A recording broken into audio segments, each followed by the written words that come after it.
नमस्कार, मैं हूं अमित पालित।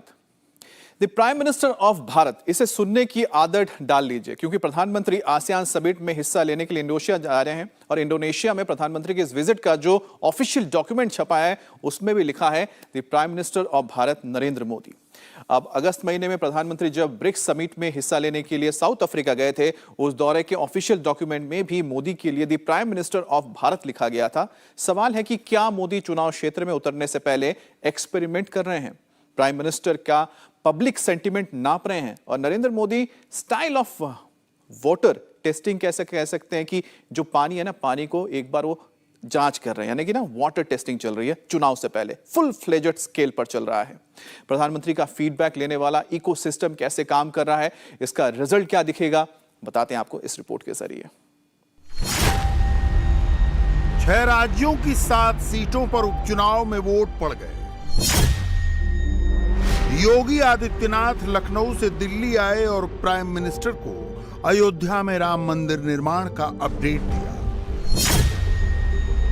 राम मंदिर तीर्थ क्षेत्र ट्रस्ट ने मंदिर का पहला तल पूरा होने का ऐलान कर दिया। कांग्रेस ने जिसको बीमारू राज्य अमित शाह ने मध्य प्रदेश चुनाव से पहले मंडला और श्योपुर में ग्राउंड टेस्ट किया। क्षेत्र में और अधिक बात करें। राजनाथ सिंह ने दिल्ली यूनिवर्सिटी में सनातन धर्म पर व्याख्यान दिया। वन नेशन वन इलेक्शन पर विरोधी खेमा अभी झटके से उबर भी नहीं पाया। उससे पहले एंटी मोदी मोर्चा को रिपब्लिक ऑफ भारत वाला शौक लग गया। अमिताभ बच्चन और वीरेंद्र सहवाग जैसे सितारे डिबेट में आ गए। सितंबर अभी शुरू ही हुआ है, लेकिन एक साथ कई एक्सपेरिमेंट्स ऑन हैं। भारत वाले नरेंद्र मोदी कितने एक्सपेरिमेंट्स कर रहे हैं और इंडिया वालों के साथ कितना सेंटिमेंट जुड़ा है? कौन से एक्सपेरिमेंट का साउंड ज्यादा इको कर रहा है? डेसिबल मीटर पर किसका ध्वनिमत ज्यादा है?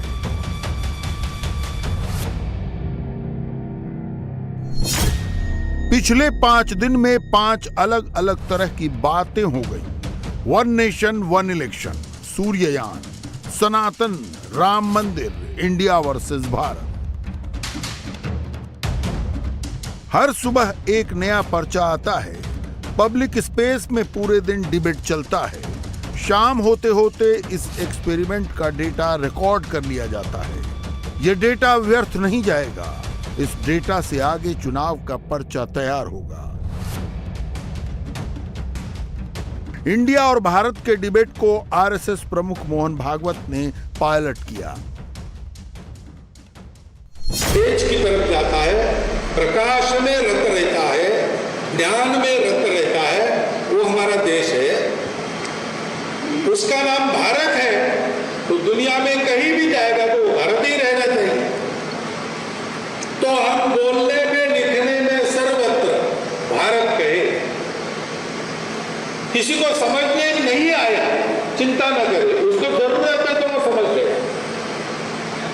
हमको जरूरत नहीं है सबको समझाने की, हम अपने आप में समर्थ है, स्वतंत्र। आज दुनिया को हमारी जरूरत है। बिना दुनिया हम चल सकते हैं, दुनिया हमारे बिना नहीं चल सकती। 3 दिन पहले भागवत बोले, फिर 3 दिन बाद एक सरकारी इनविटेशन का पर्चा आया तो सियासी हड़कंप मच गया। कांग्रेस और उसके इंडिया अलायंस के सहयोगियों ने कहना शुरू कर दिया कि मोदी इंडिया अलायंस से डर गए, इंडिया नाम से ही बौखला गए, इसीलिए वो इंडिया का नाम भारत कर रहे हैं। किसी पार्टियों का अलायंस इंडिया बन जाता है तो वो देश का नाम बदल देंगे। देश तो 140 करोड़ लोगों का है, किसी एक पार्टी का देश थोड़ी है। कल मान लीजिए इस इंडिया अलायंस ने अपना नाम बदल के भारत रख लिया, तो फिर भारत भी बदल देंगे। फिर क्या भारत का नाम बीजेपी रखेंगे या भारत का नाम फिर क्या रखेंगे? इसलिए केवल बदल के रखा जा रहा है क्योंकि इंडिया अलायंस बन गया और बीजेपी को ये लग रहा है कि थोड़े बहुत 4 वोट इनके कम हो जाएंगे इंडिया अलायंस बनने से, तो वोट कम हो जाएंगे, इसलिए भारत का नाम बदल दो। हमारे नारे में भारत भी है और इंडिया भी है। मतलब जो नामकरण जो गठबंधन का हुआ है, इससे इतने ये लोग डरे हुए हैं कि नाम जो है बदल रहे हैं। बताइए, अब इंडिया नाम लेने में भी कतरा रहे हैं। किस बात का डर है भाई? We are proud to be Indian. हमें गर्व है कि हम भारत के लोग हैं। और आपको आज इंडिया का नाम लेने में जो है दिक्कत हो रहा है। कहां कहां से नाम हटाइएगा, कौन कौन पन्ने से नाम हटाइएगा? प्रधानमंत्री जी विदेश जाइएगा तो आपको लोग यही बुलाएंगे कि प्राइम मिनिस्टर ऑफ इंडिया। कहां से? कांग्रेस का जो इंडिया अलायंस है वो अपना जगह में है। लोग दुकानें खोलता है, दुकान बंद भी हो जाता है। वो दुकान खुला है, दुकान बंद भी हो जाएगा। लेकिन जो भारत है, भारत संग्रह और शुरू जितना आपको लगता है ओल्ड है, जितना पुराना है, भारत भी इतना पुराना है। और भारत भी जब तक सान और सुरूज रहेगा, भारत भी रहेगा। इतनी घबराहट, इतना खौफ, अच्छा लग रहा है ये डर आपका। वैसे मोदी जी, हम लोग ना इंडिया वाले नाक से सांस लेते हैं, मुंह से खाना खाते हैं। अब आप क्या करोगे? बदल दोगे ये भी? हंस रहा है पूरा देश। आप हमसे नफरत कीजिए, कोई दिक्कत नहीं। हमारे नेतृत्व से नफरत करते हैं, कोई दिक्कत नहीं। हमारी विचारधारा से नफरत करते हैं, हमें कोई दिक्कत नहीं। इंडिया से नफरत मत कीजिए। वीरेंद्र सहवाग और अमिताभ बच्चन इस डिबेट में अलग तड़का लगा रहे हैं। भागवत से लेकर अमिताभ बच्चन तक भारत माता की जय के पीछे की पॉलिटिक्स क्या है। एक्सपेरिमेंट और सेंटिमेंट की इस स्टोरी के हर एक कैरेक्टर के बारे में आपको बताएंगे, हर सीन आपको दिखाएंगे। उससे पहले आपको बताते हैं कि सितंबर का सर्वे क्या कहता है। मैं आज दावे से कहने आया हूं, बंटाधार जी, दिग्विजय सिंह जी, आप और कमलनाथ, आप और करप्शन नाथ दोनों सुन लो, जब 25 सितंबर को ये हमारी जन आशीर्वाद यात्रा समाप्त होगी, उसी दिन तय हो जाएगा कि मध्य प्रदेश में अगली बार 150 सीटों के साथ फिर से एक बार भारतीय जनता पार्टी की सरकार बननी। सितंबर का पहला सर्वे आया है। जिस राज्य में सबसे टफ फाइट है वो है मध्य प्रदेश। मुख्यमंत्री शिवराज सिंह चौहान हैं। मोदी ने इंचार्ज अमित शाह को बनाया है। शिवराज घोषणा पर घोषणा कर रहे हैं। अमित शाह ने सर्वे का रिजल्ट दिखा दिया है। अमित शाह कहते हैं कि बीजेपी 230 सीटों में से 150 सीटें जीतेगी, यानी मध्य प्रदेश में नरेंद्र मोदी का स्ट्राइक रेट 65% रहेगा। इंडिया अलायंस की डर वाली थ्योरी को थोड़ी देर के लिए भूल जाइए। हकीकत यह है कि बीजेपी खुलकर चुनाव लड़ रही है, बल्कि ये कहना ज्यादा सही है कि बीजेपी चुनाव ही लड़ रही है। प्रधानमंत्री वाटर टेस्टिंग कर रहे हैं।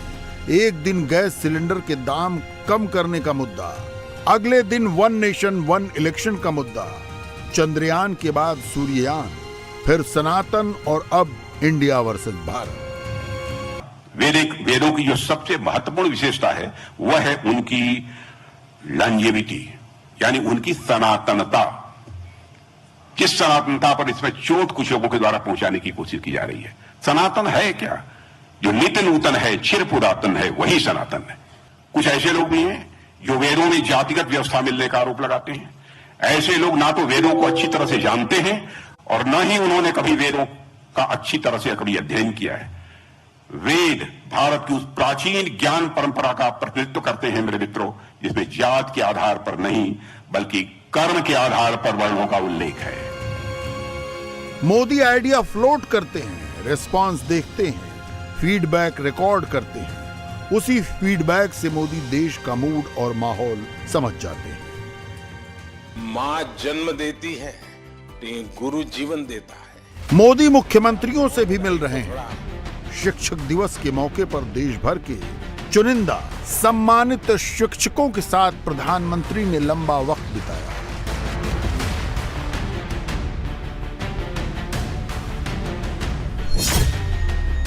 प्रधानमंत्री का फीडबैक लेने वाला इकोसिस्टम ऑन है।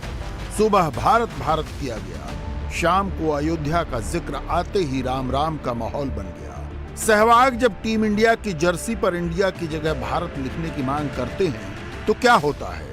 अमिताभ बच्चन ने जब सोशल मीडिया पर भारत माता की जय लिखा तो क्या कमेंट्स आए? नरेंद्र मोदी सब देख रहे हैं। ये Narendra Modi style of water testing है। क्या इसरो कॉलोनियल पास दिखाता है? क्या आईआईटी कॉलोनियल पास दिखाता है? क्या आईएम इलिटरेट का दिखाता है? आज इंडिया भारत आज हम जाने जाते हैं इसरो के लिए, आईआईटी के लिए, इंडियन आर्म फोर्सेस के लिए।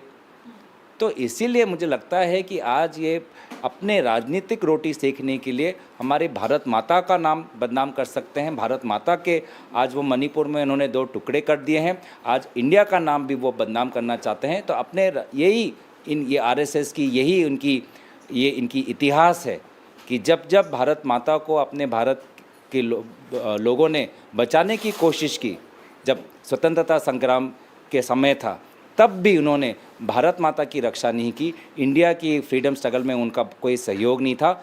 उस समय भी वो उनका व्यक्तिगत स्वार्थ था, आज भी उनका व्यक्तिगत स्वार्थ दिख रहा है।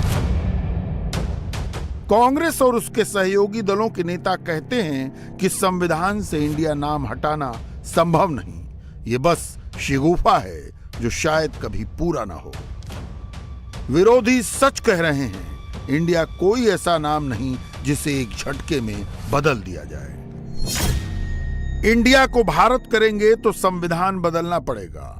Parliament of India, supreme court of India, reserve bank of India, prime minister of India, IIT, IIM, ISRO, सबके नाम बदलने पड़ेंगे। एसबीआई, सेबी, सेल, गेल, सैकड़ों कंपनियों और कॉरपोरेशन के नाम में इंडिया है। ब्रिक्स का आई इंडिया के लिए है। इंडियन ओशन का नाम इंडिया से है। इंडिया को भारत करना अगर नामुमकिन नहीं तो आसान भी नहीं, लेकिन इस प्रोसेस में इतना तो हो ही रहा है कि मोदी को जनता के मूड का पता चल रहा है। नरेंद्र मोदी अभी पब्लिकली कुछ नहीं कह रहे। सितंबर में सनातन पर उनका बयान नहीं आया, सूर्यान पर भी उनका एक ट्वीट ही आया। इंडिया वर्सेस भारत की डिबेट पर भी मोदी ने कुछ नहीं कहा। लेकिन 15 अगस्त को लाल किले पर चढ़कर मोदी ने बहुत बड़ा संकेत दे दिया था। मेरे शब्द लिख करके रखिए मेरे प्यारे परिवारजनों, इस कालखंड में जो हम करेंगे, जो कदम उठाएंगे, जितना त्याग करेंगे, तपस्या करेंगे, सर्वजन हिताय सर्वजन सुखाय, एक के बाद एक फैसले लेंगे, आने वाले 1000 साल का देश का स्वर्णिम इतिहास उससे अंकुरित होने वाला है। इस कालखंड में होने वाली घटनाएं आगामी 1000 साल के लिए इसका प्रभाव पैदा करने वाली है। गुलामी की मानसिकता से बाहर निकला हुआ देश पंच प्राण को समर्पित होकर के एक नए आत्मविश्वास के साथ आज आगे बढ़ रहा है। नए संकल्पों को सिद्ध करने के लिए वो जी जान से जुड़ रहा है। वन नेशन वन इलेक्शन पर मोदी विरोधी गेस करने से आगे नहीं बढ़ पाए। इंडिया और भारत के टॉपिक पर भी अपोजिशन कैंप में यही सिचुएशन है। नरेंद्र मोदी का कैलकुलेशन अलग है। इंडिया वर्सेस भारत की डिबेट से राष्ट्रवादी वोटर्स जाग रहे हैं। देश में राष्ट्रवादी वोट कम से कम 20% है जो सिर्फ देश के मुद्दे पर वोट करते हैं। सनातन डिबेट से हिंदू वोट बैंक एक्टिव हो रहा है। उदयनिधि स्टालिन के बयान से डीएमके को 40 सीटों पर भले फायदा हो जाए, बाकी की 503 सीटों पर कांग्रेस अलायंस को घाटा ही घाटा है। इंडिया टीवी हर वक्त हर जगह डाउनलोड करने के लिए सर्च करें India TV news Google play store या ऐप स्टोर पर।